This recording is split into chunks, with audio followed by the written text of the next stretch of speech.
De la topographie du ministère de l'Habitat et de l'Urbanisme. Bonjour. Bonjour. Je reçois également Seydou Traoré. Il est du mouvement de solidarité pour le droit au logement. Il est représentant de Novox International au Burkina Faso, une association de sans-voix, je dirais ça comme ça. Bonjour. Bonjour. Je reçois également monsieur Tiefa Sommet, il est président de la coopérative burkinabé de l'habitat. Bonjour. Bonjour. Et merci à vous tous d'avoir répondu favorablement à notre invitation. Première question pour entrer dans le sujet. En juillet 2016, une commission d'enquête parlementaire sur le foncier urbain avait été installée. L'enquête parlementaire a porté sur les lotissements effectués entre 1995 et 2015 dans les grandes agglomérations urbaines que sont Ouagadougou et Bobo-Dioulasso. Elle a même livré les résultats de ses travaux 90 jours après. Cette commission avait fait plusieurs recommandations. Monsieur Ouedraogo, où en sommes-nous aujourd'hui? Merci bien, Madame Zouré. Où en est-on avec les recommandations de la commission d'enquête parlementaire sur le foncier urbain? Et vous vous souviendrez qu'il y a eu la mise en place d'une commission chargée de faire des propositions sur comment on appuie le passif sur le foncier urbain. En d'autres termes, c'est comment, face aux différentes préoccupations, aux différents problèmes soulevés, quelle réponse apporter. Donc, cette commission a été mise en place et a commencé ses travaux. Et aujourd'hui, ils sont presque à la phase terminale pour livrer leurs conclusions. Et il y avait la région du centre qui n'avait pas encore donné ces rapports. Et là aussi, ce qui nous est revenu, c'est qu'il y avait eu des difficultés liées à l'attitude de certains représentants de la société civile qui, prétextant le fait de n'avoir pas été pris en charge ou autre raison, avaient plus ou moins confisqué les rapports sur les travaux. Mais aujourd'hui, tout est rentré dans l'ordre sur la conduite à tenir. Je ne comprends pas très bien. C'est une autre commission pour faire des rapports sur la commission d'enquête ou c'est comment? Oui, c'est exactement ça, parce que le Parlement a fait son travail et a fait des recommandations et le gouvernement a pris le relais. Ah, d'accord. Et c'est ça qui a donné lieu à la mise en place de commissions. Parce que le travail du Parlement n'était pas complet ou quoi? Mais il y a des préoccupations qui ont été soulevées et on ne peut pas traiter ça comme ça. Il faut regarder de près. Parce que si on va dans le détail, jusqu'à l'individu, il y a des problèmes qui sont posés. D'accord. Et ça va souvent même jusqu'à la question des doubles attributions, la question des j'ai été recensé, je n'ai pas encore bénéficié de parcelles. Et les travaux ont permis aux citoyens de poser leurs requêtes devant ces différentes commissions-là. Et c'est le dépouillement de ces requêtes-là qui est en cours actuellement par la commission. Et pour rappel, il y a plus de 115 000 dossiers à traiter dans ce cadre. Je me rappelle aussi que la commission d'enquête parlementaire a fait ressortir 105 408 parcelles à retirer. Est-ce qu'on les a retirées ou bien c'est cette commission-là qui doit travailler sur ce dossier-là aussi? Oui, parce que il faut regarder de près, approfondir les recherches pour pouvoir tirer les conclusions. D'accord. On va poser la question aux autres intervenants. Vous voulez réagir par rapport aux réactions de M. Drago? Vraiment, moi je suis satisfait parce qu'effectivement, je peux aussi le confirmer parce que je suis dans une commission centrale et l'association est dans une commission communale et dans une commission d'arrondissement. Moi, il m'a rassuré en tout cas que c'est bientôt que ça va sortir. D'accord. En tout cas, je suis satisfait. D'accord, M. Sauveur. Merci bien. Et comme les deux intervenants, le directeur général et puis M. Traoré, ils ont dit effectivement que les travaux avancent. Et une chose est sûre, au Burkina, on travaille seulement. On est très efficace en matière de travail. On travaille seulement. Et... Monsieur Traoré, c'est un délai pour que la commission livre ses travaux. Non, je crois que quand on procédait à l'installation de la commission en mars 2017, il était prévu initialement un délai de 6 mois. Dans une délai largement passé, hein? Oui, largement passé, et je vous dirai pourquoi. Il y avait le choix entre tenir dans les délais et livrer des conclusions non abouties et prendre le temps qu'il faut pour vraiment aller dans la profondeur des problèmes posés, parce qu'il faut le reconnaître, il s'est avéré à l'exercice, à la pratique, que les problèmes étaient vraiment complexes et il y avait une certaine profondeur dans les questions qui sont posées et la commission a jugé bon et le gouvernement aussi a jugé bon de donner le temps nécessaire à cette commission-là pour vraiment livrer des conclusions qui vont rassurer l'opinion. Et là, maintenant, on va jusqu'à quand? Vous ne savez pas jusqu'à quand on va? Bon, la commission a travaillé déjà, a fait déjà près de 10 jours à Dédougou et la semaine qui débute, elle doit repartir encore pour continuer ses travaux et je pense que c'est la dernière sortie avant le dépôt des rapports. Comme moi, je n'ai pas fait partie d'une seule commission de tout ça. Pour moi, ma proposition, c'est vrai, et travailler pour travailler, ce n'est pas l'objectif visé. On travaille beaucoup, il y a des commissions qui se retirent pour faire 10 jours et pour travailler. Mais en fait, c'est le résultat visé ou l'objectif à atteindre là. Pour moi, si, au lieu de faire tout ça, on pouvait tout simplement, et si c'est pour construire, regarder, parce qu'on dit qu'il y a environ 40% des parcelles à Ouagadougou qui ne sont pas encore mises en valeur. Donc, si ce n'est pas mis en valeur, c'est pour qui? Pourquoi ce n'est pas encore mis en valeur? Et qu'est-ce qu'il faut faire? Ce qu'il faut faire, c'était par exemple, au lieu de faire peut-être une enquête, on fait sortir un communiqué pour dire que tous ceux qui ont des parcelles qui ne sont pas mis en valeur, ils ont un délai peut-être de 3 ou 6 mois pour se présenter dans une agence ou bien une structure bien définie pour se signaler. Pourquoi? Pour se signaler simplement et être enregistré, dire que j'ai une parcelle qui n'est pas encore mise en valeur. Peut-être qu'il y a un problème de documents, peut-être qu'il y a un problème de famille, peut-être que c'est un problème de moyens. Dans tous les cas, ça ne va pas sortir en dehors de ça. Merci beaucoup pour votre contribution. On va continuer dans la dynamique de ce débat. Est-ce que vous pensez qu'on a une très bonne politique de l'habitat au Burkina Faso? Je commence par vous qui travaillez dans la politique de l'habitat. Est-ce que vous pensez que vous avez mis en place une bonne politique de l'habitat? Parce que quand même, il y a beaucoup de problèmes. Je voudrais remercier M. Sommet. Et dans les problèmes qui se posent à la ville aujourd'hui, le ministère, le gouvernement ne demandent que des propositions des citoyens et des acteurs impliqués dans la gestion de la ville. Maintenant, quant à pourquoi on a initié une enquête, je dois dire que le gouvernement est différent du Parlement. Et que, bon, si on veut savoir pourquoi, il faut se référer peut-être au Parlement qui a cru bon de diligenter une telle enquête. Voilà. Maintenant, bon, quant à savoir est-ce qu'on a une bonne politique, est-ce qu'on peut s'apprécier soi-même? Oui, on peut. Bon, je pense que... Est-ce que vous avez comme retour? Au niveau du ministère de l'Urbanisme et de l'Habitat, la question du logement a été traitée en matière d'orientation à travers la politique nationale de l'habitat et du développement urbain. Et à travers ça, il y a des axes qui ont été définis et l'objectif, c'est de faire en sorte que tout Burkinabé accède à un logement décent et abordable. Et on a fait la stratification pour tenir compte des couches à revenus élevés, des couches à revenus intermédiaires, des couches à revenus faibles et des couches à revenus très faibles. Et c'est dans ce sens que, par exemple, pour les couches à revenus très faibles, il est ressorti clairement que c'est utopique de penser qu'on peut avoir un logement, un seul choix pour tout le monde. Il va falloir intégrer la question du locatif. Et c'est dans ce sens aussi qu'il y a eu l'adoption en fin 2015, je crois, l'adoption de la loi portant bail d'habitation au Burkina Faso. Pour les autres niveaux, c'est notamment la question du logement social.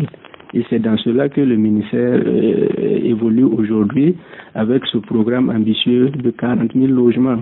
Oui, 40 000 logements, il faut le dire, ce n'est pas suffisant, mais c'est déjà une ambition par rapport aux ambitions ou aux objectifs antérieurs. Et quand vous considérez que les inscriptions qu'on a faites dans ce cadre, on a recueilli plus de 200 000 inscriptions, vous comprendrez que 40 000, on admet, c'est pas suffisant, mais quand on considère que par le passé, on avait juste un programme de 10 000 logements, se fixer pour objectif d'en faire 40 000 en 5 ans, vous comprendrez que c'est déjà une ambition qui répond quand même à une certaine préoccupations qui tient compte qu'il y a un besoin réel à satisfaire. Oui, mais aujourd'hui, il ne faut pas qu'on s'arrête que sur les ambitions. Il faut qu'on voit un peu la matérialisation des ambitions. Il faut qu'on voit un peu la réalité des choses. Monsieur Traoré voulait la parole. Je vous la donne rapidement. Oui, effectivement, je voulais prendre la parole et puis effectivement féliciter mon compagnon de lutte et lui faire savoir seulement qu'en ce qui concerne l'enquête parlementaire, là, ça c'est du côté de la loi. Les députés sont en tout cas les votants de la législation du Burkina Faso. Qu'est-ce qui se passe? Ils ont compliqué depuis 2011 la suspension, suivie par la manifestation des populations. Il y en a eu encore appel d'insurrection. Le CNT a pris une suspension, ainsi de suite.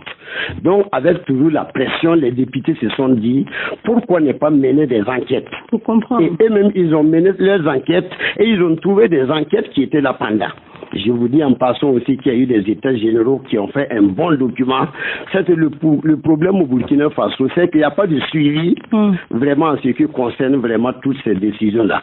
Décisions d'enquête parlementaire, décisions de suivre vraiment ce qui se passe sur le terrain. C'est ça le problème.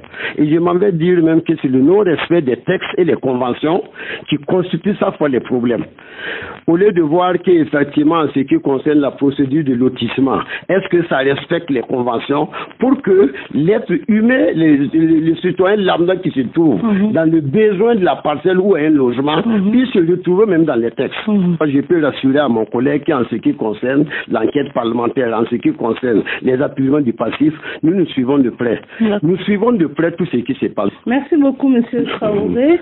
Je rappelle que vous êtes de Novox International. Hein? Vous voulez réagir? Oui. Pour parler maintenant du ministère de l'Habitat, est-ce qu'ils sont une bonne politique?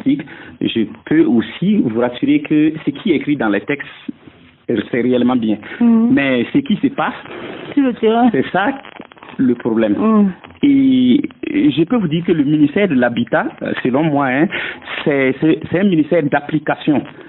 C'est un ministère où on n'a pas besoin de parler beaucoup. C'est un ministère dans lequel on devait réagir. Et je vais les inviter. C'est vrai, la politique, elle est vraiment bien formulée, comme le DG a dit. Mais est-ce que tout peut être mis en œuvre?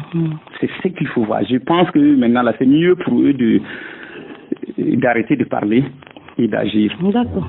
C'est quoi l'action concrètement que le ministère a posée? Pour moi, effectivement, vous voyez, si vous sortez, ce n'est pas loin de vous, tournez à droite, vous verrez qu'il y a Paspanga.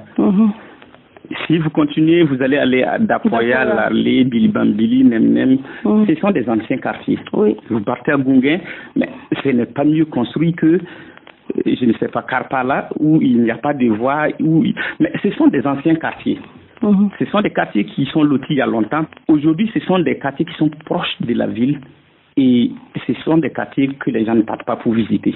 Ça veut dire quoi? Depuis que le Burkina existe, depuis qu'il y ait le code de l'urbanisme ou du moins les aménagements du territoire, les opérations d'urbanisme et autres, il n'y a que le lotissement ou la restructuration à quelques degrés qui sont pratiqués. Alors qu'il y a d'autres types. Qu'est-ce qu'on peut faire comme ça? Quel type, par exemple? Il y a la rénovation urbaine, les remembrements. Ce sont des éléments, effectivement, des opérations d'urbanisme. Si le ministère révisitait, il pouvait voir, bon, comme le désir dit de ne pas me soustraire. En tout cas, pour moi, c'est de revoir le tissu urbain existant pour faire les autres opérations d'urbanisme pour qu'enfin, notre ville-là soit une ville effectivement mieux habitée, puisqu'il paraît qu'il y a 40% de parcelles non mises en valeur, et le ministère pourrait passer par ça pour densifier le tissu urbain. Donc pour vous, le quartier comme Dapoya, le quartier comme Paspanga, le quartier comme Gunguin, comme Nemne, Bilibambili, on doit revoir le tracé de voie par exemple, on doit revoir l'assainissement, parce qu'il faut parler en français facile pour que nous comprenions. Si je parle de rénovation, ce que je disais, forcément tout ça doit être revu. Mais comment? Parce qu'il y a un problème. jeunes. Ça veut dire à chaque fois qu'on propose une opération, on parle de déguerpissement. Alors que ça ne passe pas. Ça passe pas dans la tête du citoyen qui est né là-bas, qui a grandi, qui a fait tout. Il peut pas, il va se déplacer pour aller où? C'est ça. Et donc pour moi, c'est de proposer un mécanisme. Ce mécanisme-là, c'est de faire quoi? C'est d'approcher, même si le ministère ne peut pas, parce qu'en réalité, il faut dire que les pouvoirs publics n'ont pas donné un bon exemple sur ces questions-là. Ce n'est pas évident qu'ils puissent convaincre les gens, mais ils peuvent passer par des associations qui sont proches des populations pour les convaincre et puis réaménager leur parcelle. Si vous prenez une parcelle à Paspanga, le minimum c'est les 625 mètres carrés. Et si vous regardez, ce sont des maisons en banco qui sont toujours là. Et la vie est difficile. Si on réaménage ça normalement, on pourrait avoir un logement peut-être de 3 niveaux où on peut sortir même des logements de type F3 jusqu'à 20 minimum. Et les propriétaires de la parcelle pourraient rester sur place. Et le reste, on pourrait mettre en location simple. Et le prix peut être fixé jusqu'à 100 ans. Ça veut dire quoi? Si on construit 20 maisons sur une parcelle, on donne 2 maisons. Imagine une population qui vivait dans des maisons en banco et que maintenant ils sont sous dalle, avec toutes les commodités et le confort nécessaire. Le reste de ces logements, on met ça en location avec une convenance du gouvernement à peut-être 25 à 35 000 pour 2 chambres salon à Paspanga. Mais le propriétaire de la parcelle, il a droit à quelque chose ou pas? Si, on peut lui donner 2 à 3 maisons en location pour que les propriétaires de la parcelle puissent continuer de survivre. C'est bien noté. C'est une belle idée, monsieur Drago. Non, je vais réitérer ce que j'ai dit tout à l'heure. C'est toujours bien quand on a des propositions. Vous voyez, la construction de la ville, là, c'est une œuvre collective. Absolument. Et le spécialiste, qui qu'il soit, il a toujours besoin de l'apport des uns et des autres. Voilà, les autres intervenants professionnels, la population et autres. C'est pour ça que on procède par approche participative. Mais ce qu'il a dit, c'est déjà pris en compte dans le cadre du schéma directeur d'aménagement du Grand Ouaga, où il est prévu justement la réhabilitation des anciens quartiers de Ouaga. Il en est de même pour Bobo, il en est de même pour les autres capitales régionales qui ont déjà fait l'objet de schéma directeur d'aménagement et d'urbanisme. Et il y a une étude qui est projetée. Et je pense qu'à l'occasion, on va demander justement qu'ils mettent sur la table ces différentes propositions-là. Parce que il y a la rénovation, l'exemple de Zaka, c'est raser tout et faire du neuf. Mais la réhabilitation, la proposition pourrait être de diriger au mieux, d'encadrer au mieux les mutations, c'est-à-dire les changements qui s'opèrent dans ces anciens quartiers-là. Vous allez voir une parcelle au milieu d'une habitation, d'un îlot d'habitation, et on construit un immeuble. Bon, il faut réglementer tout ça. On peut faire en sorte que celui qui vend sa parcelle, que l'acheteur soit déjà soumis à un cahier des charges tel qu'il sait ce qu'il doit faire dedans, etc.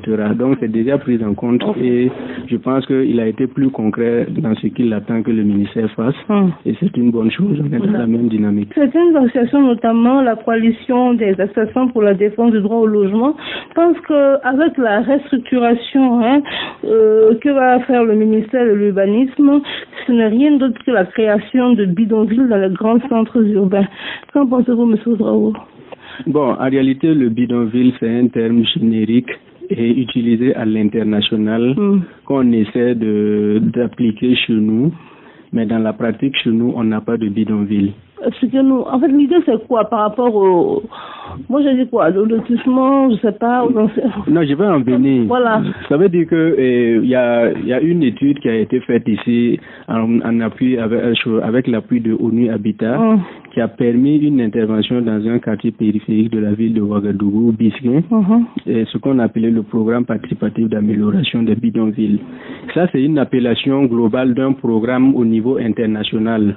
Mais quand on a voulu l'appliquer chez nous, la définition intrinsèque indique que nous n'avons pas en réalité de bidonville, parce que le bidonville renvoie à l'utilisation de matériaux de récupération pour la construction de son logement. Mais quand ils ont vu nos logements ici, ils ont dit que bon, en réalité, ce n'est pas ce qu'on pourrait qualifier de régulier, mais on n'est pas encore au stade de bidonvillisation. Donc, si les gens disent que nous, on veut créer des bidonvilles, je ne sais pas à quoi ils font référence. Voilà. D'accord. Mais finalement, à quand la reprise du lotissement? Ou bien il n'y a pas de possibilité de lotissement? Non, je pense que le premier responsable du département, monsieur le ministre de l'Urbanisme et de l'Habitat, lors de sa conférence de presse le jeudi à Basenko, il a redit, on va procéder à la levée de la mesure de suspension des opérations de lotissement sur le territoire national, mais seulement après, suite à la conclusion des travaux de la commission interministérielle d'appurement du passif. Parce que la levée de la mesure, on ne va pas dire, bon, tout le monde recommencer à lotir. On va voir au cas par cas. Dans telle localité, voici les problèmes qui se posent. Voilà ce que vous devez traiter avant de prétendre, par exemple, à un autre aménagement ou bien avant de prétendre à faire les attributions qui étaient suspendues, etc. Donc voilà un peu les choses, l'environnement dans lequel les lotissements vont être repris. Vous donnez quand même espoir qu'on va reprendre le lotissement. Non, ça ce n'est plus une question ou une hésitation, c'est évident. Dans tous les cas, on ne peut pas suspendre indéfiniment les opérations de lotissement. Il y a eu une première en 2011 suite à la crise sociale qui a secoué le pays. Oui, on avait une mesure conservatoire de 6 mois, maintenant ça fait 7 ans. Voilà, après, suite à la levée, on rentre aussitôt dans l'insurrection, mouvement insurrectionnel et la transition. En 2014, la levée c'était en 2011, il y a eu 3 ans. Non, c'est ce que je suis en train de dire, parce que l'insurrection est arrivée et la transition a pris les rênes du pouvoir. Et vous voyez, étant donné que le foncier et le lotissement, ça a toujours été source de tension, et la transition a cru bon de suspendre à nouveau.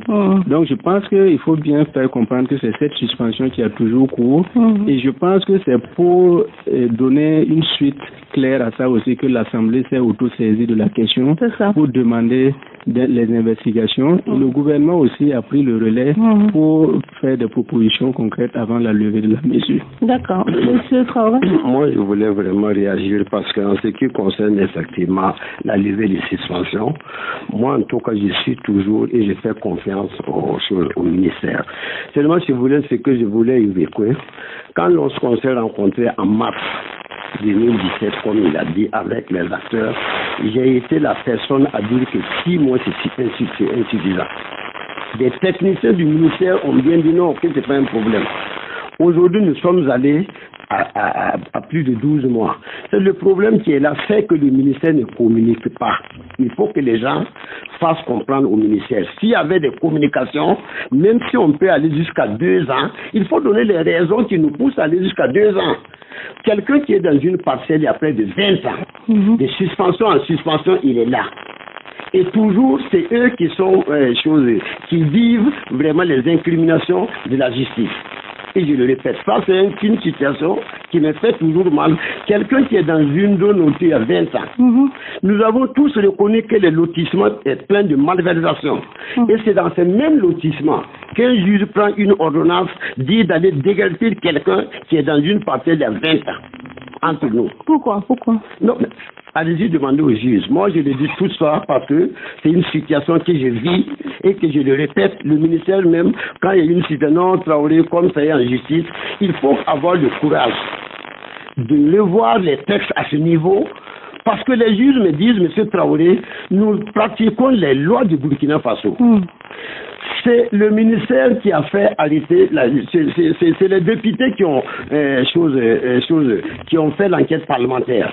C'est l'autorité qui a fait les 3 suspensions. Et cependant, le juge a le droit de rentrer dans ces malversations, puisque c'est dans des malversations qu'il prend ses ordonnances pour incriminer des gens qui sont dans leurs droits. Si tu veux parler, on dit non, que Traoré comme c'est en justice. Nous aussi, on s'est organisé, on dit, même si c'est en justice, on vous dit de changer vos textes. Je ne vous comprends pas trop. Non, madame, c'est technique, vous ne pouvez pas comprendre. Ceux qui vont nous écouter, ils vont mieux comprendre ce que je suis en train de dire. Moi, j'ai dit dans un lotissement, il y a une malversation, nous sommes tous d'accord là-bas. C'est à cause de ça on a suspendu. Normalement, on devait prendre pour dire aux juges aussi, tout ce qui concerne ces lotissements-là, il ne faut pas prendre les dossiers en justice. Normalement, ça devait se passer comme ça. Parce que moi, je suis dans la zone non lotie. À cause de la suspension, je ne gagne pas ma parcelle. La parcelle, les piquets sont venus me trouver. Je suis là 20 ans. La loi dit de me donner une parcelle. On dit non, comme tu n'as pas de papier, en tout cas, on va retirer ta parcelle, donner à celui qui a le papier. Alors que si on vérifie bien celui qui a le papier, c'est des deals qu'il a fait pour avoir cela. Les deals, c'est une infraction pénale. Le deal, c'est quoi? Le deal, c'est des affaires qu'il a fait pour avoir la parcelle. Parce que si le maire reste dans son bureau, il prend et il donne une parcelle à Traoré, qui est à Roudouoko. Cependant, la parcelle, ça coïncide que c'est M. Marc qui vit dans la parcelle il y a 15 ans. Le juge dit qu'il s'en fiche, lui, il n'ira pas sur le terrain pour voir si quelqu'un est là. Puisque la loi dit que c'est lui qui a le papier. Alors que le papier, c'est un faux papier. Moi, c'est une situation que je voulais conclure. Non, je viens. En ce qui concerne la restructuration, c'est un terme technique du ministère. Moi, j'invite à toutes les associations d'aller à la source. Parce que je dis c'est parce que le ministère ne communique pas que nous avons des problèmes. La restructuration des zones non loties, ce n'est pas un problème. À Ouagadougou, présentement, on dit qu'il n'y a plus de place pour faire les lotissements. Accepter entre nous qu'effectivement le ministère va avoir de place pour faire les parcelles pour donner aux gens. Les gens sont dans les nouveaux lotissements, ils attendent des lotissements. Le ministère a dit qu'il n'y aura plus de lotissements, on va faire des restructurations. Restructuration, c'est quoi? Ça dit qu'ils vont enlever des voies. À la limite, trouver même des places là-bas, dans leur zone-là, les faire des écoles, des maternités, ainsi de suite, qu'ils restent à leur place. Mais on n'a pas loti. La restructuration, mais c'est une pratique légale, c'est loti. C'est un lotissement. Je ne comprends pas. Non, madame, non, vous allez mieux comprendre. Madame, je vous suis. Voilà. Après. Je vous dis, une zone non lotie est là. Aujourd'hui, le ministère arrive à une situation où il n'a plus de place pour faire des parcelles pour donner aux gens. Si je veux ça, il y a 10-15 personnes qui vivent dans ça, qui veulent 15 parcelles. Madame, est-ce que c'est possible? Objectivement, c'est pas possible. Et il faut comprendre que c'est du ministère qui se sont assis, qui ont trouvé, on va faire une expérimentation qui n'est pas mal. Moi, j'ai vécu ces expériences dans d'autres pays qui a très bien marché. Ouais. S'il vous plaît. Merci. Sinon, restructuration, il y a longtemps, c'est depuis 2006 avec le code de l'urbanisme et même les anciens textes qu'on a toujours parlé de restructuration. Et c'est ce que je vous disais avant. Il y a 5 types d'opérations d'urbanisme, mais ce n'est que le lotissement que tout le monde connaît. C'est comme nous a toujours montré. Hein? Il y a toujours un problème. Et même le lotissement, on ne l'a jamais pratiqué normalement. Ça, c'est des poses de bornes. C'est pas un lotissement. Et qu'est-ce qui se passe? C'est comme si on est amnésique, on part, on trouve une zone densement peuplée, parce que là-bas, il y a des problèmes, on saute.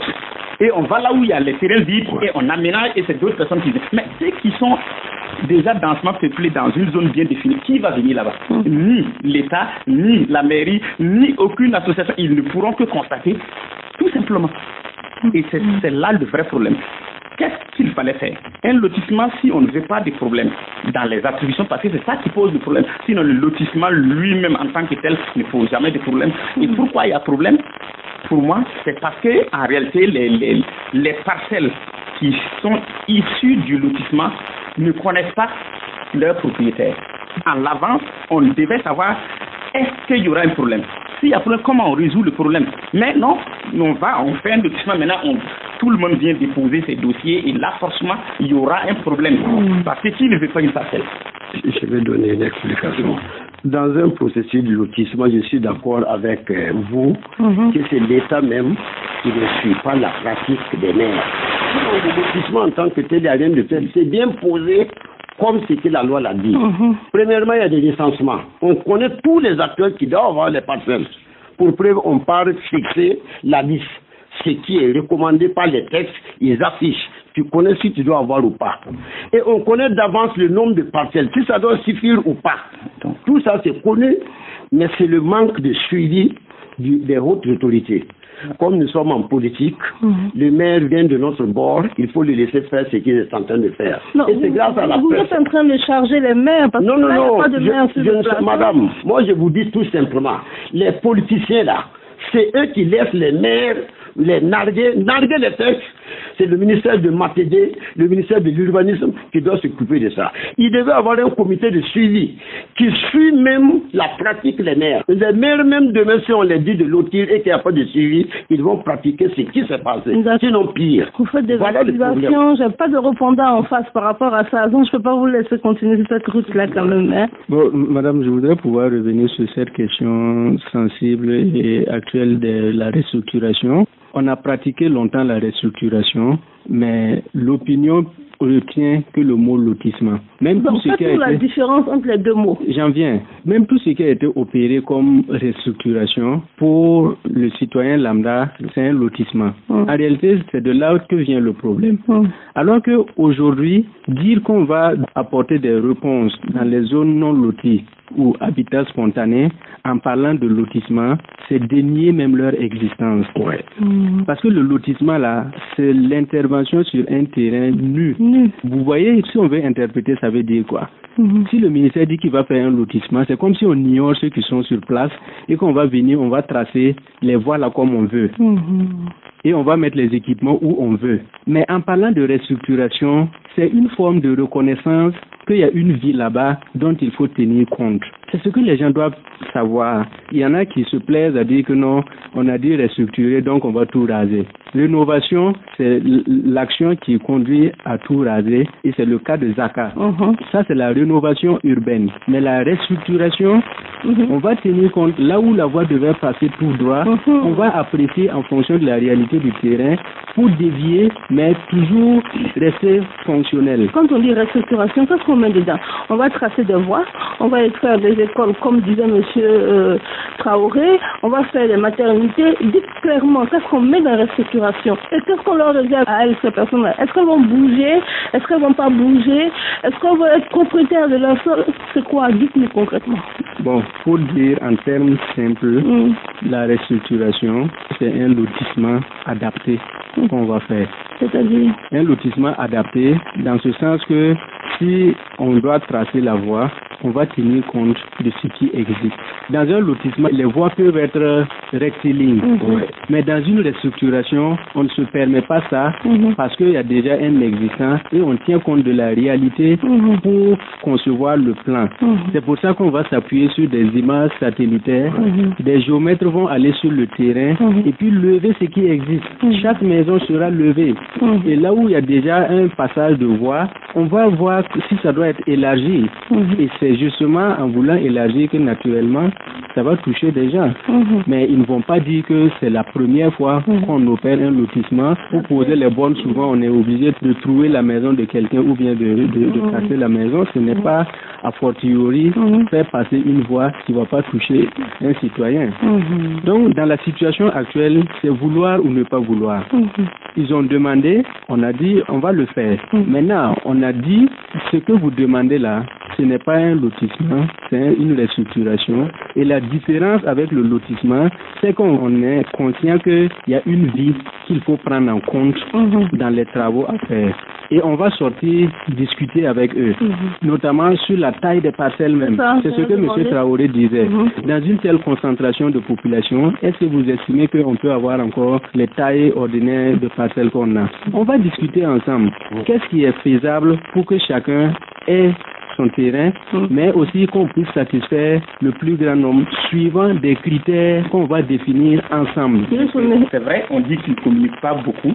Et moi, j'aimerais que même à la communication, qu'ils ajoutent les actes. Il y a une méthode qu'ils ont proposée, la méthode intégrée d'aménagement concerté. C'est une bonne méthode et jusqu'à présent, ça n'est pas pratiqué. Puisque le vrai problème là, il faut que le ministère s'associe forcément des services, des organisations de la société civile et des autres associations qui vivent là-bas, qui connaissent les choses, qui peuvent proposer des solutions. Il faut que le ministère là s'approprie même son rôle de faire de la pratique et d'aller vite et de faire comprendre aux gens. D'accord. Justement, monsieur Ouedraogo, on a combien de promoteurs immobiliers au Burkina? Il faut situer chaque chose dans son contexte. Les états généraux dont il parle, la méthode dont il parle, c'est une émanation du ministère. C'est pas que c'est venu de l'extérieur. C'est le ministère qui, à un moment donné, a estimé que il fallait revoir les aménagements autrement. Et les États généraux se sont tenus en octobre 2013. Et tout de suite après, il y a eu l'insurrection, il y a eu suspension des lotissements, il y a eu quel temps même pour appliquer cette méthode. En fait, quand on essaie de situer les choses dans leur contexte, ça permet quand même de savoir qu'il y a la volonté de bien faire, mais il y a souvent le contexte aussi qui joue. Bon, je n'ai pas les chiffres exacts à mon niveau. Il y a la direction générale de l'architecture qui comptabilise, qui intervient dans les agréments des promoteurs immobiliers et qui a les chiffres exacts. Mais je sais qu'aujourd'hui, on en a plus d'une centaine. C'est pas 195? Bon, c'est ça, j'ai dit, je ne veux pas donner des chiffres dont je n'ai pas la précision à l'instant T. Le chiffre? Je n'ai pas de chiffre, mais effectivement, ça tend vers 200 maintenant. Ok, d'accord. À la rencontre avec le ministère de l'Habitat, j'ai entendu 195 promoteurs immobiliers et ça m'a quelque peu tiqué. Pour un petit pays comme le Burkina, c'est pas trop? Bon, trop, ça dépend sous quel angle on prend le problème ou on pose la question. On a dit les besoins en logement, c'est combien? On a autour de 200 000, non? Oui, mais si on s'en tient à ça et qu'on considère qu'on a mis en place cet environnement de promoteurs immobiliers pour contribuer à la mise en œuvre de la politique publique d'aide à l'accès au logement, on ne va pas dire que c'est trop. Maintenant, il faut s'assurer justement que tous ceux qui prennent ces agréments-là, ils agissent vraiment sur le terrain.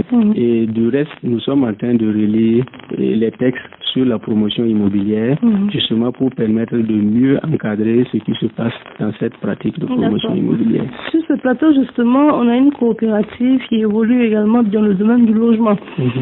C'est bien la coopérative burkinabé de l'habitat, voilà.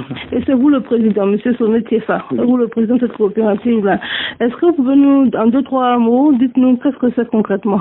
Alors, la coopérative d'habitat, moi, je la définis comme une organisation autonome des citoyens que je qualifie d'extraordinaires parce que ces citoyens-là ne se demandent pas ce que l'État va faire pour eux, mais ils se demandent plutôt qu'est-ce qu'ils peuvent faire pour accompagner l'État dans sa politique de mise en œuvre du droit au logement. Alors, il y a des textes qui définissent la coopérative, en particulier l'article 8 de la loi 014 qui a été repris par l'acte uniforme de loi d'art sur les sociétés coopératives. Et à cet article, on a dit que les sociétés coopératives, toute association autonome des citoyens qui se sont regroupés eux-mêmes sur leur propre initiative en vue de satisfaire leurs besoins et aspirations économiques, sociaux et culturels communs au moyen d'une entreprise économique démocratiquement dirigée en fournissant une part sociale. En fait, c'est pour dire que c'est une société à actionnariat populaire qui appartient uniquement aux membres et les membres sont les principaux usagers. C'est une société d'auto-promotion immobilière. Ce n'est pas une société de promotion immobilière, mais d'auto-promotion immobilière parce que ce sont les membres eux-mêmes qui se regroupent pour cotiser l'argent pour construire leur logement, vendre leur logement et acheter leur logement. Nous produisons donc ce que nous consommons et nous consommons ce que nous produisons. L'unique chose qui peut permettre de concilier le coût et la qualité. La preuve, c'est qu'on réalise des logements de type S32, chambre salon, 10 lycées à la cuisine interne. À combien? À 7,5 millions et je peux vous garantir la superficie bâtie, c'est 83 mètres carrés. À 7 millions. Mais je pense que le ministère propose, non? Chez vous, on dit que 7 millions 500, hein? Oui, c'est le coût fixé au niveau national pour l'accès au logement sur les dernières c'est pour les 2 chambres salon, c'est 7 millions 500, 5 millions 500 pour chambre salon. Si moi j'ai envie d'être membre de votre coopérative, comment je fais? Pour être membre de la coopérative, comme on l'a dit, le capital étant variable, vous devez apporter votre contribution pour la construction du capital en y apportant votre part sociale qui est de 50 000 et les frais d'adhésion sont 25 000. Il y a une situation annuelle qui est imposée. Tout ça, c'est tout fait parce que pour que le Burkinabé suive son investissement. Sinon, si c'est gratuit, totalement gratuit, la personne n'a rien parce qu'il n'utilise même pas. Moi, je voulais rebondir sur la situation de l'entreprise immobilière que je ne voulais pas me donner la parole.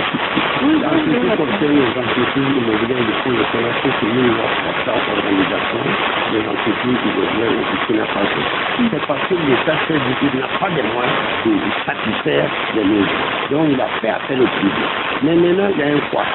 qu'est-ce qui se passe? La loi portant leur organisation, aujourd'hui, vous le constatez qu'on peut passer au cours de la ville, il y a déjà près de 2000 hectares pour les entreprises qui les illégalement. Ah bon? On dit illégalement. Comment ça? Parce que le ministère même dit qu'il ne fait au courant de tout ce qu'ils sont en train d'appliquer, tout ce qu'ils sont en train de faire. Ils achètent avec le paysan. Ils achètent le terrain avec le paysan. J'en connais des entreprises immobilières qui ont fait du coup d'avoir non expliqué le ministère. Ils m'ont dit qu'ils sont peu au courant de ce qu'ils font. J'ai été content par l'intervention du ministre lui-même lors de sa sortie à Papeco. Il a dit effectivement qu'il n'a donné aucune approbation à toutes ces entreprises. Ça veut dire quoi? Il n'a pas donné l'utilisation. Peut-être qu'il a décision de poser, mais il n'a pas donné parce qu'effectivement, selon eux, il ne peut pas donner parce qu'ils ne savent pas ce qu'ils écrivent exactement qu'ils écrivent. Et ils n'ont pas donné, mais ils sont en train de construire. Vous-même, vous faites des communautés, des entreprises immobilières ici qui se montrent effectivement des acteurs. Tout ça, c'est illégal. Puisque tout ce qu'ils font n'est pas reconnu par l'autorité. Donc, je dis illégal. Mais là où ça me fait mal, comment tu une autorité qui a donné une loi portée de ces entreprises, vraiment, quand il a entendu que ces entreprises sont en train d'occuper des places, je pense quand même le mieux c'est d'aller sur place. Je pense que c'est à ce niveau que le comité de suivi qui a été établi au temps des États généraux doit jouer son rôle. Il est temps d'interpeller tous les acteurs, et le ministère, et l'entreprise immobilière, et même le paysan. Justement, j'ai envie de poser la question à M. Traoré. Comment comprendre que l'État qui dit qu'il n'y a pas de tel, le promoteur immobilier réalise des logements, pourtant l'État ne peut pas en disposer pour lui-même? Il y a un problème. Bon, je ne sais pas si l'État a dit qu'il n'y avait pas de terre, mais c'est souvent une réponse à la tendance à dire que c'est l'État qui octroie les terres aux promoteurs immobiliers. Ah, c'est pas le cas? Non, jamais. Demandez à M. Sommet qui est assis en face de vous, la porte d'entrée pour la mobilisation des terres, pour les aménagements, ça commence par qui? Auprès de qui? Personne n'est à mesure d'entreprendre un aménagement aujourd'hui sans passer d'abord par le propriétaire terrien. Ça commence devant lui. Et après, c'est le conseil municipal qui fait, dans le cadre de la loi, les actes de cession foncière, avant même que ça n'arrive au ministère, en passant par le ministère de l'administration territoriale pour l'autorisation de lotir. Donc, c'est un peu abusif quand on dit que l'État a donné des terres. Non. L'État lui-même, quand il veut faire un aménagement là, il est obligé de composer avec le propriétaire terrien. Donc, dans ce sens, comment l'État peut avoir donné des terres à des promoteurs immobiliers? Je voudrais également qu'on s'arrête un peu sur la campagne de souscription au programme national de construction de 40 000 logements. Où on en est aujourd'hui? On n'a pas beaucoup communiqué sur ça. Depuis avril 2017, on ne sait pas où on en est. Ça avance. Vous voyez, vous allez peut-être interroger les citoyens, ceux qui se sont inscrits.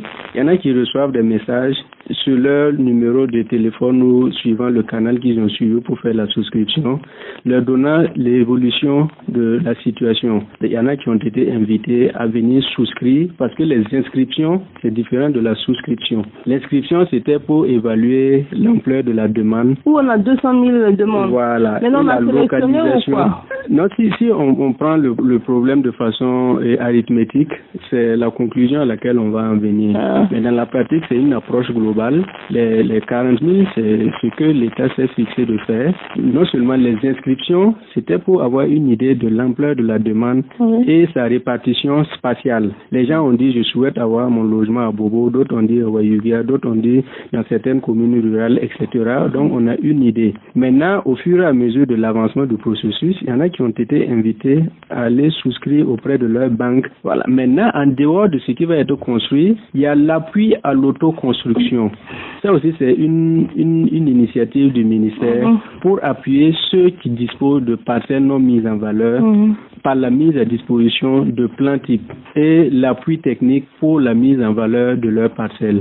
Donc, c'est tout un ensemble ajouté aussi à la contribution des promoteurs immobiliers, la coopérative de l'habitat, qui va contribuer à répondre dans la durée à la question de la préoccupation du logement. Rapidement, aujourd'hui, on a combien de différents types de logements sociaux que l'État propose? Non, le logement social, c'est le logement social. Il y a un standing et il y a les 2 chambres salons et il y a les chambres salons. C'est ce que je disais tantôt. tantôt, 7 500 000 et 5 500 000. Voilà. Ça seulement. Maintenant, il y a ce qu'on appelle économique, dont la promotion est faite principalement par le CGC, le Centre de gestion des cités.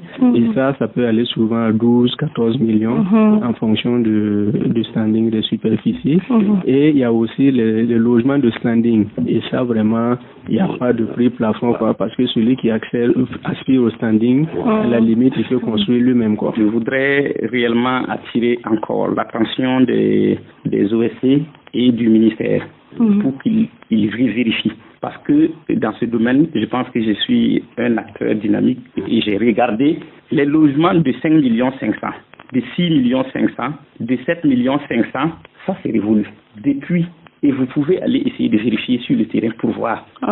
C'est comme si c'était révolu. On n'en parle même plus. À l'heure là, on a dépassé ce cadre-là il y a longtemps. Parce que, comme le directeur général a dit, moi j'étais le chef des services de l'habitat et de l'encadrement à l'autoconstruction, j'ai vu. Et c'est pas pour rien qu'on a eu l'idée de créer la coopérative, tout simplement parce qu'on a remarqué que les bénéficiaires des logements qu'on appelle heureux bénéficiaires sont en réalité des malheureux bénéficiaires. Très malheureux bénéficiaires. Pourquoi? Parce que le logement qu'on construit dans le cadre de la promotion immobilière est généralement n'est pas convenable, alors que la personne a mobilisé un crédit pour acquérir le logement qu'il n'a pas participé à la construction. Donc, si le logement n'est pas convenable, il faut un aménagement avant le déménagement. Or, il est déjà sous crédit. Comment il fait pour trouver les moyens pour aménager? Il est obligé de se loger quelque part. Donc, du coup, ça fait un mécanisme qui ne permet pas de vivre décemment. Pour revenir, les logements de 5 500 000, aujourd'hui, ils sont passés à 8 millions et quelques. Ce qui était à 7 500 000 rentre dans les 13 300 000. Et ça, c'est depuis vers 2015. Ce qui était à 9 500 000 qu'on appelle logement économique, alors là, c'est ça qui est devenu le logement de standing. Ah bon? Oui. Et le ministère n'est pas au courant de ça? Bon, ça, c'est suivant ses sources. Ce qu'il dit là, moi, je ne suis pas au courant. Voilà. Et c'est pour ça que je demande même à ce qu'il rentre et qu'il vérifie. Mais est-ce que les maisons sont au moins de bonne qualité? Pas du tout. Madame, sur la qualité, il faut reconnaître qu'il y a eu des insuffisances. Voilà, parce que l'intervention de certains promoteurs immobiliers, non, ça n'a pas été encadré. Mais justement, tirant leçon de tout ça, et le programme 40 000 logements prévoit le suivi rapproché à pied d'œuvre des différentes constructions qui seront opérées sur le terrain. Voilà. Pour vous expliquer un peu ce que le directeur général vient de dire, je parlais tantôt de la loi 57 portant promotion immobilière au Burkina Faso. Cette loi avait un esprit. Et l'esprit, c'était de faire quoi? Puisque l'État est le garant du droit au logement pour les citoyens. Mais il n'a pas les moyens. Les citoyens doivent se loger convenablement, mais lui aussi, il n'a pas les moyens. Cependant, il y a des gens qui ont les moyens. Seulement, c'est que leur préoccupation, ce n'est pas de garantir le droit de quelqu'un dans un logement. Et c'est ceux-là qu'on a défini comme promoteurs immobiliers privés qui devaient accompagner l'État dans le cadre de la loi 57 portant promotion immobilière. Mais qu'est-ce qui se passe? Le système tel que défini, c'était que, comme l'État n'a pas les moyens, mais quand même, il peut avoir un terrain, il propose le terrain à un promoteur immobilier privé qui vient, qui fait l'étude de faisabilité et de rentabilité pour voir est-ce que ce qu'il va faire, c'est rentable. Si oui, il s'engage avec l'État de faire tel type de logement à tel prix. Pendant qu'il est en train de construire, l'État lance une campagne d'inscription pour acquérir la demande du logement. Et dans ça, il y a des difficultés puisqu'il faut communiquer. Pour communiquer, il faut de l'argent. Et après ça, vous verrez que le nombre de personnes qu'on a retrouvées dépasse largement le nombre de logements construits. Là encore, il faut un tirage au sort. Il faut tellement de choses. Et après, même le bénéficiaire qui sera retiré, lui, il n'a pas les moyens, on l'a précisé. On le fait passer par une banque, et généralement, c'était la banque de l'habitat, pour acquérir un crédit qu'on appelle crédit acquéreur. Tout ça, ce sont des textes qui datent de 2006 et qu'on n'a pas relus. Et si vous regardez dans ces textes-là, on a dit que même le crédit pour les promoteurs, c'est à 10%. Aujourd'hui, les banques ne pratiquent plus ça. Le taux d'intérêt pour les bénéficiaires qui étaient dans un cadre bien défini, puisqu'il y a un fonds qu'on appelle fonds au logement social qui est logé à la banque de l'habitat, ça c'est à 5% depuis longtemps. Et on a dit que c'est susceptible des modifications et on n'a jamais rien modifié jusqu'aujourd'hui. Enfin, si le ministère arrive à retenir un bénéficiaire, mais le bénéficiaire qui prend le crédit acquéreur, le bénéficiaire, il acquiert un logement construit par un promoteur. Alors que dans la tête du promoteur, lui, il ne voulait pas un logement, il voulait de l'argent. Et s'il n'y a pas de suivi, il a tendance à aller vers là où ça l'intéresse. Et enfin, il construit un logement et ce qui devait se passer, le bénéficiaire devait avoir un logement avec le promoteur. Donc, en tant que citoyen, son besoin est satisfait, il est satisfait et l'État a fait la promotion d'un logement pour un citoyen, lui aussi il est satisfait, le promoteur a fait un investissement, il a eu le retour à son investissement plus un bénéfice et il devait être satisfait. Le malheur, c'est que ces actionnaires, ou du moins ces acteurs du ministère, en passant par le promoteur, au citoyen et à la banque, mais le cercle là, on dirait que c'est discontinu. C'est le ministère seul qui est en relation avec la banque, qui est en relation avec le promoteur, qui est en relation avec le citoyen. Mais enfin, quand le logement sera construit, si ce n'est pas bien fait, à qui s'en prendre? C'est bien le ministère. Moi, je vraiment le félicite d'avoir me donné des informations que je vais chercher aussi. Mais j'attire son attention que la Banque de l'Habitat est une banque privée. Le fonds de l'habitat aussi a été annulé et puis mettre son capital dans la sonature. Et il y a quelque chose que je voulais dire à ce niveau si l'État ne fait pas attention. Moi, il y a des gens qui viennent à mon bureau qui ont déjà payé l'entièreté de la parcelle à des entreprises immobilières qui font de la publicité aujourd'hui, mais il n'a pas son bâtiment. Il a fini de payer. Il a fait reçu, mais il n'a pas son bâtiment. Ça, j'en ai jusqu'à 3 déjà dans mon bureau. Et je peux confirmer. C'est pour vous dire, nous, en tout cas, cette occasion, moi, j'interpelle l'autorité d'ouvrir l'œil. Sinon, les gens vont toujours charger le ministère. Par exemple, le ministère dit qu'il n'a pas donné de l'approbation. Il ne donne pas l'approbation. Effectivement, je suis d'accord avec eux. Mais si eux, ils ne communiquent pas, les gens vont croire que c'est eux qui donnent l'occasion à ces gens-là de faire ce qu'ils sont en train de faire. Alors que le ministère n'a pas donné. Pour ajouter, M. Traoré, encore, je vous invite à encore vérifier. Parce que je suis témoin, toujours vivant, de certaines situations qui se sont passées. Il y a des promoteurs à qui on a donné plus de 1232 parcelles. Et ça, depuis longtemps. Sans suivi, je confirme toujours.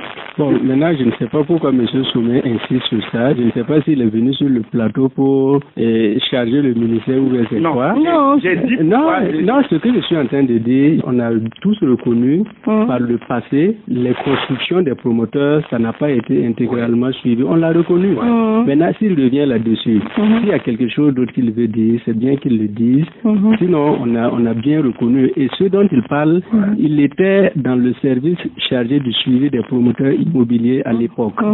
Donc, je ne sais pas pourquoi il va se soustraire aujourd'hui pour dire que c'est le ministère, c'est le ministère. Non, attendez, c'est bien qu'on se comprenne. Voilà, donc, ce qu'il est en train de dire, c'est reconnu. Par exemple, on a dit ce qui se voit à l'œil nu là. On n'a pas besoin de se le faire raconter. Mais l'expérience aussi sert à ça pour tirer les leçons et avancer sur d'autres registres. C'est ça on a dit dans le cadre du projet 40 000 logements, il y a le dispositif de suivi rapproché qui est prévu. Les parcelles dont il parle, les mesures sont prises pour le retrait des parcelles de ceux qui ont bénéficié de ça et qui n'ont pas mis en valeur. D'accord. Mais on va s'arrêter ici, monsieur. Rapidement, je vous donne la parole. Mot de la fin, rapidement, par rapport au sujet. Je commence à vous, monsieur Sommet. On va terminer avec vous, monsieur Bravo. Merci pour l'occasion qui nous a été donnée aujourd'hui de parler du logement, d'aménagement. Selon moi, c'est bon, mais ce n'est pas encore arrivé. Et donc, ce qu'il faut faire, c'est de travailler davantage. Et je pense que le ministère a vraiment intérêt à travailler avec ceux qui sont proches de la population. Sinon, à tout moment, ce n'est pas le ministère qui crée le problème, mais le problème va revenir au ministère de l'Urbanisme. Merci beaucoup, monsieur Sommet. Moi, je remercie la radio de me donner l'occasion de m'exprimer en tout cas sur un volet quand même qui est aussi complexe. Parce que lorsqu'on parle en tout cas du foncier au Burkina Faso, c'est complexe. Je voulais rassurer qu'en ce qui concerne vraiment, y a-t-il comme une politique de logement au Burkina Faso? Moi, j'ai dit depuis 2006, c'est à cause des acteurs, il y a eu un ministère de l'urbanisme. Donc, je me dis, pour le moment, j'apprécie ce qui s'est fait. Comme lui-même, il a dit, c'est pas arrivé. Le ministère même sait très bien qu'ils n'ont pas vraiment, en tout cas, arrivé. Lui-même, ils le savent très bien. Maintenant, moi, en tout cas, j'invite au ministère d'inclure effectivement les acteurs qui animent vraiment ces populations pour que effectivement ces acteurs-là puissent être des tampons pour faciliter la tâche au ministère de l'Habitat. D'accord, merci beaucoup M. Traoré. M. Drago, vous avez le mot de la fin. Je pense qu'à un niveau plus autorisé que moi, ça a été reconnu qu'on n'a pas suffisamment communiqué et je pense qu'aujourd'hui on est vraiment sur cette dynamique et moi je voudrais déjà dire que les portes du ministère là sont largement ouvertes à tous ceux qui désirent s'informer. On est un ministère technique des termes souvent qui échappent à la compréhension du plus grand nombre et souvent on se jette en conjecture avec des interprétations erronées. C'est bien que quand on ne comprend pas quelque chose, qu'on s'approche pour comprendre davantage avant d'agir. Mais aussi que chacun assume ses responsabilités à son niveau. La ville, la planification, ça relève du ministère. Mais sa gestion, sa construction, ce n'est pas le ministère seulement. C'est tout le monde. Et donc le contrôle sur le terrain aussi, ça devrait être partagé. Les collectivités sont là, ils doivent pouvoir jouer ce rôle de veille au quotidien pour éviter qu'il y ait de l'anarchie dans leur commune. Et définitivement, il faut que le citoyen comprenne que le ministère a pris la bonne option en parlant de restructuration parce que c'est pour tenir compte de ce qui existe dans l'intervention et non fermer les yeux comme si c'était un terrain nu et on va tracer les voies comme s'il n'y avait pas de contraintes sur le terrain. Merci beaucoup, M. Ouedraogo. Mesdames et messieurs, ce sont sur les propos de M. Ouedraogo que va prendre fin votre émission de débat de ce jour. Nous nous sommes arrêtés un temps soit peu sur le secteur du logement et de l'habitat qui est confronté à quelques difficultés aujourd'hui au Burkina Faso. Et j'ai reçu pour vous M. Marc Ouedraogo, il est directeur général de l'urbanisme, de la viabilisation et de la topographie. C'est au ministère de l'Habitat et de l'Urbanisme. J'ai également reçu M. Seydou Traoré, qui est du mouvement de solidarité pour le droit au logement. Il est également représentant de Novox International. J'ai aussi reçu Kéfa Somé, qui est président de la coopérative burkinabé de l'habitat. Et merci à vous tous d'avoir été des nôtres. Que Dieu bénisse la terre, les filles et les fils du Burkina Faso. À dimanche prochain, si Dieu nous prête vie. C'était À vous de juger, une émission de débat sur la RTB Radio. Réalisation, Augustin Zapsoré. Présentation, Bénédicte Zouré Saodogo.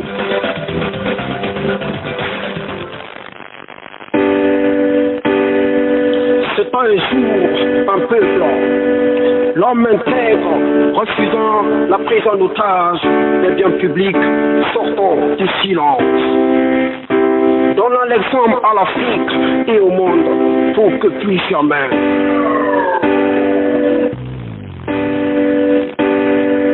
Plus jamais, ça, plus jamais. On ne veut plus voir ça. Plus jamais, plus jamais.